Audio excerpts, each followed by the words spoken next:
कहते हैं पानी पीने से क्या फायदा होता है। ये नियमावली में डाल दिया गया था कि दिनांतरे पिबेत दुग्धम निशांतरे पिबेत वारी।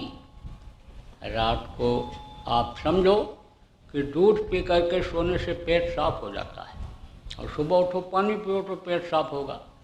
और भोजनांतरे पिबेत तक्रम, स्वास्थ्यवर्धकम तक्र किसको कहते हैं।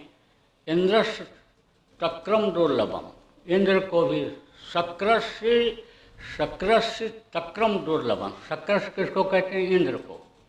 तो कहते हैं कि ये जो छाछ मट्ठा होता है, पतला वाला दही जिसको कहते हो, वो इंद्र को भी दुर्लभ है, नहीं मिलता है, इतना फायदेमंद है। लेकिन उस समय सूरज निकलने से पहले लोग उठते थे।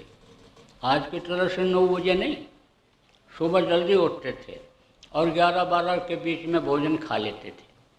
अब 11 बजे 12 बजे नाश्ता करते हैं तो 4 बजे खाते हैं, तो रात को फिर 11 बजे 12 बजे खाते हैं। तो रूटीन गई बदल। पहले लोग खाते घर में थे, टट्टी मैदान के लिए दूर जाते थे। अब टट्टी मैदान घर में करते हैं, खाने के लिए होटलों में जाते हैं। होटल में पता रहता है कि किस तरह की क्या चीज़ है। मांसाहारियों को कुछ पता रहता है कि कुत्ता का मांस है, कि बिल्ली का मांस है, कि ये टीबी वाले यानी बकरा का मांस है, कि मुर्गा का मांस है, कि चमगादड़ का मांस है। अब कोरोना जब फैला चीन में तो अब वो रिसर्च कर रहे हैं।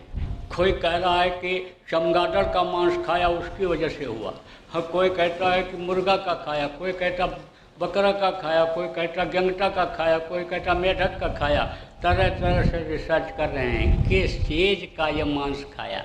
ये नहीं मालूम है कि दंड देने के उसके हजारों हाथ हैं, वो अपने ऊपर नहीं लेता है। कहते हैं कि समझो कि हिल्ला रोजी बहाने मौत, बहाने से ही वो मौत करवाता है, ये नहीं मालूम है। लेकिन अब रिसर्च कर रहे हैं। तो अब पछताए होत क्या, जब चिड़िया चुग गई खेत का, वर्षा जब कृषि सुखाने, जब फसल सूख गई तो बरसात से क्या फ़ायदा है।